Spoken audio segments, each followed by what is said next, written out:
Bom dia, pessoal.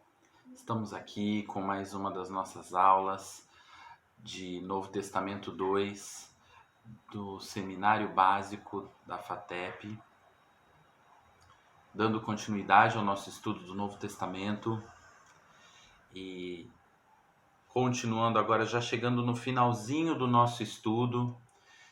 Faltam apenas as 3 cartas de João, a carta de Judas e o livro de Apocalipse. E nesse vídeo nós vamos estudar a carta de Judas, uma carta curtinha, está lá no finzinho do Novo Testamento. Algumas pessoas passam até batido por ela antes de Apocalipse, mas uma carta que fala algo muito importante, tem uma mensagem principal muito importante para os nossos dias. Abra sua Bíblia lá em Judas, um livro antes de Apocalipse, deixa ela aberta aí. Lembrando que também é importante que vocês tenham em mãos a nossa apostila da FATEP, página 26. E o material de apoio, eu estou com o meu aqui, o material de apoio que eu já passei para vocês, se vocês puderem, tiverem como consultar também ao mesmo tempo, ou quiserem ler depois, fiquem à vontade, tá bom? A carta de Judas, como eu falei, é uma carta curta. Antes de começarmos a estudar essa carta, é importante saber quem era Judas, quem foi esse Judas. Algumas pessoas, eu já ouvi isso, inclusive, dizem que não leem essa carta porque acham que é o Judas que traiu Jesus. Não, não é o Judas que traiu Jesus, não estamos falando dele aqui, tá? Esse Judas, na verdade, é um dos irmãos de Jesus, assim como Tiago. Onde está escrito isso? Lá em Mateus 13:55. Vocês não precisam abrir, porque eu vou ler aqui para vocês. O texto diz assim: Não é este o filho do carpinteiro? Falando de Jesus. Não é este o filho do carpinteiro? E não se chama sua mãe Maria, seus irmãos Tiago e José e Simão e Judas? Então é esse Judas que estamos falando. Meio-irmão de Jesus e também um membro proeminente na igreja primitiva. Tá? Essa carta, ela é além de ela ser uma das últimas do Novo Testamento, ela também provavelmente foi uma das últimas escritas, tá? Escrita em torno de 70 depois de Cristo. E ela, como a gente sabe disso? Porque ela faz menção a outras cartas do Novo Testamento, principalmente a 2 Pedro, que foi a última carta que nós estudamos. Por isso que eu pulei também o estudo de 1ª, 2ª e 3ª João e passei direto para Judas. Por quê? Porque essa carta de Judas ela tem muito a ver com a mensagem que estudamos no último vídeo, que foi a de 2 Pedro. Aqui, Judas, ele também vai passar uma mensagem semelhante a que Pedro passou na sua carta, da importância de nos atermos à palavra, da importância de nos atermos às verdades cristãs, o cuidado com os falsos ensinos e, em especial, Judas ele vai destacar a importância de batalharmos pela nossa fé. Por quê? Porque há momentos em que a nossa fé é abalada, porque há forças que lutam contra a nossa fé para minar a nossa fé. E se nós não alimentarmos essa fé constantemente, nós cederemos ao pecado. O verso-chave, Judas na verdade é um capítulo só, então só temos o verso é o verso 3, que diz assim: Amados, quando dediquei toda a diligência a escrever-vos acerca da salvação comum, tive a necessidade de escrever-vos e exortai-vos, porquanto deveis seriamente batalhar pela fé, que uma vez foi entregue aos santos. Então, ele deixa claro aqui que ele ia escrever sobre salvação para os leitores aqui da carta, que ele não especifica quem são, não é dirigida a nenhuma igreja específica, né? Ele fala que é direcionado aos santificados por Deus, aos chamados por Jesus, ou seja, é para a igreja como um todo. E ele fala que ele ia escrever sobre a salvação, mas ele entendeu que havia uma necessidade específica de se falar sobre a batalha pela fé. E é isso que ele vai discorrer nessa carta curtinha, de um capítulo. A necessidade de batalharmos pela fé. O objetivo é esse, estimular, como está aqui no nosso material, estimular a batalha pela fé, usando o quê? As armas, usando como armas a vigilância, né? Jesus já havia falado sobre isso, né? Vigiai e orai, porque o espírito está pronto, mas a carne, ela é fraca. Então, se deixarmos a nossa carne falar mais alto, se deixarmos as nossas vontades prevalecerem, a tendência é que a nossa carne vença a batalha e nossa vida espiritual, a nossa fé em Jesus seja abalada. Qual outra arma que ele aconselha? O uso das escrituras, e ele passa a maior parte da carta defendendo as escrituras. Como eu falei, algo semelhante ao que Pedro nos orientou também nas suas cartas, em especial na segunda carta de Pedro.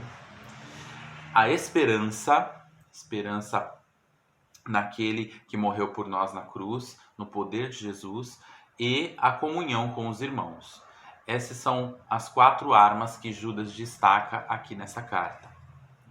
É uma carta breve, como eu falei, uma carta que dá uma ideia de emergência, de necessidade, como eu disse, né, no verso 3, ele ia falar sobre um assunto e ele entendeu que havia necessidade de falar especificamente sobre batalhar pela fé.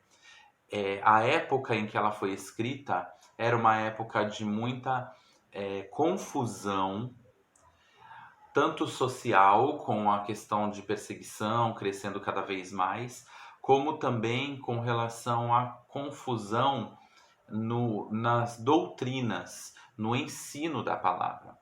Então, por isso que algumas cartas, como 2 Pedro, Judas, a gente vai ver também as cartas de João, elas vêm falar sobre essa necessidade de nos firmarmos nas Escrituras, de nos firmarmos na doutrina pregada por Jesus, nas verdades pregadas por Jesus, porque os falsos ensinos estavam se proliferando cada vez mais. A primeira geração de cristãos já estava perecendo. A maior parte daqueles que andaram com Jesus já haviam morrido. Então, muitas falsas verdades, muitas mentiras estavam entrando no meio do ensino da palavra e deturpando aquilo que Jesus trouxe como sua mensagem. Vamos falar mais sobre isso no próximo vídeo, quando estudarmos as cartas de João. Mas aqui Judas traz essa urgência de despertar as pessoas para batalharem pela sua fé. A mensagem principal é essa: lutar para manter a sua fé e a de seus irmãos firmada em Cristo. Nós precisamos lutar e batalhar pela nossa fé. E ele dá vários exemplos daqueles que tiveram um encontro com o Senhor, daqueles que conheciam a Deus, mas que não se mantiveram firmes, se deixaram levar pelo pecado. Ele vai falar sobre o povo do Egito, ele vai falar sobre os próprios anjos que se rebelaram, ele vai falar sobre Caim, sobre Balaão, ele vai citar pessoas que se deixaram levar pela sua vontade, se deixaram levar pela sua carne, pela sua vontade, e em detrimento da vontade do Senhor, e que acabaram experimentando a ira de Deus, experimentando a desgraça. Uma coisa importante para a gente falar também é que a carta de Judas, ela faz citação a um texto que era comum na época, mas que não entrou na palavra, porque não foi considerado pelos pais da igreja como um livro inspirado, que era o livro de Enoque. Judas ele vai citar Enoque, aquele que está presente lá em Gênesis, né, a história dele, que foi levado por Deus o tomou para si. E havia um livro, na época, uma literatura comum entre os judeus, que era esse livro de Enoque, que falava de verdades contidas nos outros textos do Antigo Testamento, mas acrescentava outras histórias que não foram consideradas como inspiradas pelo Espírito Santo. Então era uma literatura da época. Mas Judas cita esses textos, cita as palavras de Enoque na sua carta. Isso não invalida a carta de Judas. Mas Judas usou um texto que não era da palavra de Deus.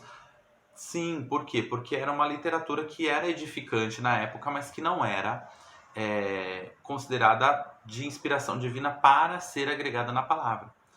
Como exemplo, a gente poderia adotar assim, um livro de um grande autor, como por exemplo Max Lucado, que você lê, que edifica você, que você pode até usar, por exemplo, numa pregação, numa mensagem, num devocional, mas não é a palavra de Deus. Então, isso não invalida o fato de você poder usar o que você leu dentro da sua pregação, dentro da sua mensagem. É mais ou menos isso que Judas fez. Ele havia lido esse texto do livro de Enoque, que era comum na época, ele conseguiu extrair algo ali que casava, digamos assim, né?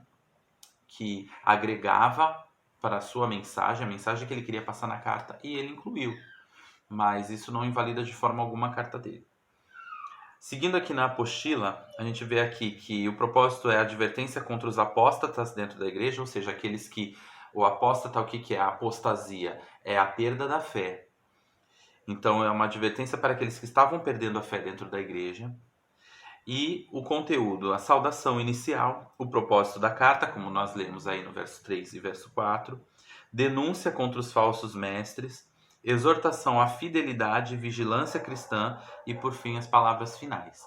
Esse é o resuminho da carta de Judas, uma carta esquecida, uma carta que pouca gente lê, mas que tem uma mensagem importante, porque hoje nós ainda temos que batalhar pela nossa fé.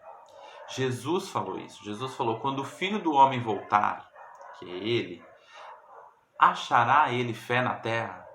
E hoje nós vemos a fé das pessoas abaladas por circunstâncias externas, abaladas por circunstâncias, muitas vezes abaladas por circunstâncias internas à igreja, situações que acontecem dentro da própria igreja, dentro da denominação onde elas estão, e que abalam a fé. E situações sem explicação, em que muitas vezes acabam tocando os corações e abalando a fé, como a gente vê aí essa situação de vírus, essas epidemias. Eu entendo que é algo que Deus está no controle e Deus sabe o que está fazendo, mas às vezes as pessoas são atingidas de uma forma que são abaladas nas suas convicções do poder do Senhor, da ação do Senhor, e tem a sua fé ali fragilizada. Então, nós ainda hoje, 2000 anos, quase 2000 anos depois que Judas escreveu, ainda temos que batalhar pela nossa fé. Isso é algo que a gente não pode esquecer, de nos alimentarmos, de tomarmos cuidado com o que entra nos nossos ouvidos, com aquilo que nós lemos.